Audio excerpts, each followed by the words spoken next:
Hello, I am Roosevelt Matthews, and welcome to LUTV Sports Break, where we will discuss interesting sports topics with our panel of sports reporters.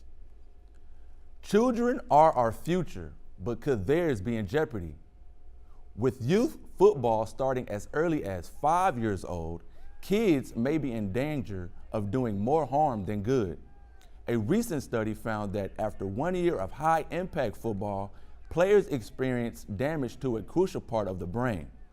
This damage could ravage the developmental skills of players from ages 9 to 18. So will parents continue to allow their kids to play? And what does this mean for college and pro football? And I open this up to the panel. I definitely think parents are still going to let their kids play. I mean, especially in Texas, football is such a big sport. Right. No matter what's going on. I do say for college and pro aspects of it, I really don't think they know how to respond to this and all these injuries because it's like you'll see really bad targeting and they won't call it. But if you look at a quarterback, it's roughing the passer.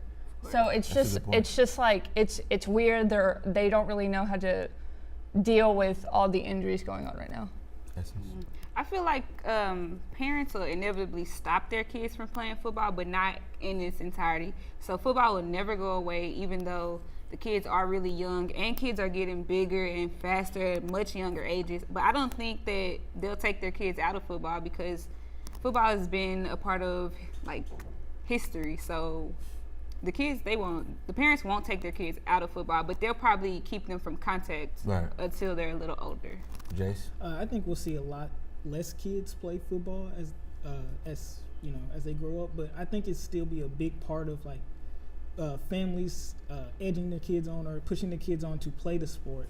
I think it has been a problem with pro and college, but as you see, they're trying to make rules to fix it.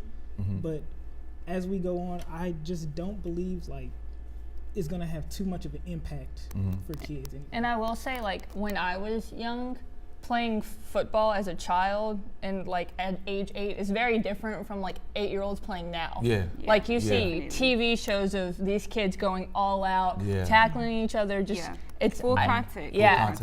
I mean, I feel like parents will eventually keep their kids from playing this contact football because they're seeing the impact that it has in pro sports. And, as a kid, we all want to go to the NFL. We want to play for the NFL team, Dallas Cowboys. That's my team, sorry. Patriots, anybody. But, but it's it's going to get, eventually the game is changing as we can see it now. So I feel like, parents will keep we will see more youth playing the sport as, time progresses. I think it's a big deal in the NFL. It's a big deal as kids grow up, but bigger in the NFL because they're hiding it. So Roger Goodell and Jeff Miller, the NFL doctor, they both admitted to hiding information about CTE. So I think they'll be, they won't change the rules. That way the sport will become less contact. They won't do anything to hurt their pockets. And they admitted to it by lying about it. So I don't think it'll change in the NFL at all. But children definitely should be watching how hard they're hitting, where they're hitting it, should be taught the proper way to hit. They shouldn't just be out there.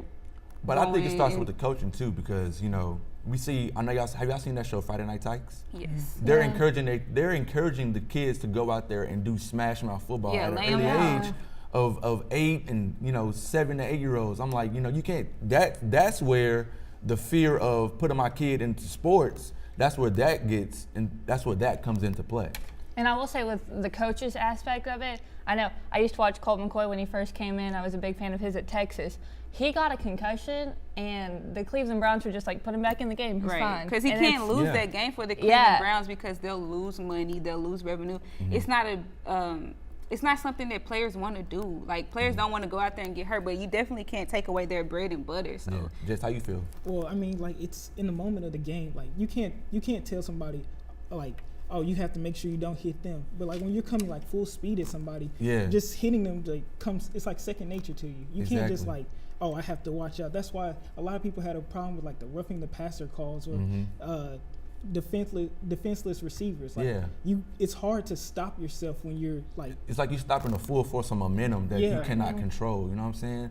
And I think for the NFL, it changed a lot, but we've seen a lot of people die from traumatic injuries to the brain. Yeah, like Junior Seau. I was just gonna say and Junior Seau. Dave Duerson, who Yeah. committed suicide the same way that Junior Seau did. And they both donated their brain to science, and Right. it was found that 110 players out of 111 had CTE symptoms, which damaged their brain.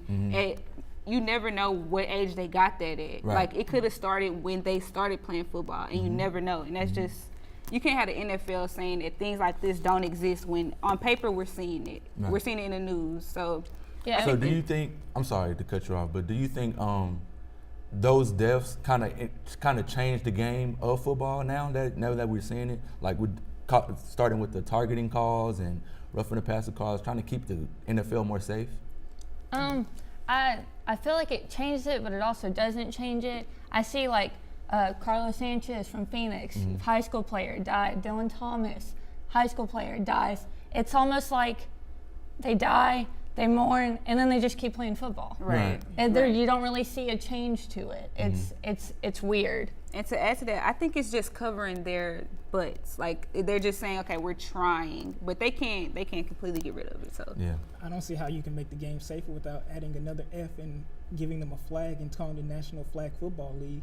I mean, at this point, like, they've done all that they can to try to make the game safer. The only position that I think still struggles with safety is the running back position, but they've done all that they can. So I think at this point, they just got to let them play. Yeah. And with the whole like Javon Belcher situation, after all that happened, they studied his brain and said like CTE was a really like big part in that situation. And I feel like you look at things like that and realize something has to change. Right. And there's more. I know in 2013 they settled the NFL did a settlement with over 4,500 players because they had concussion-related injuries that were affecting them later on in life. Right. So I mean, at some point something has to change. I know we're changing it currently, but I feel like there's still more that we could do. Well, more has to happen and more will change, I think, as the game progresses.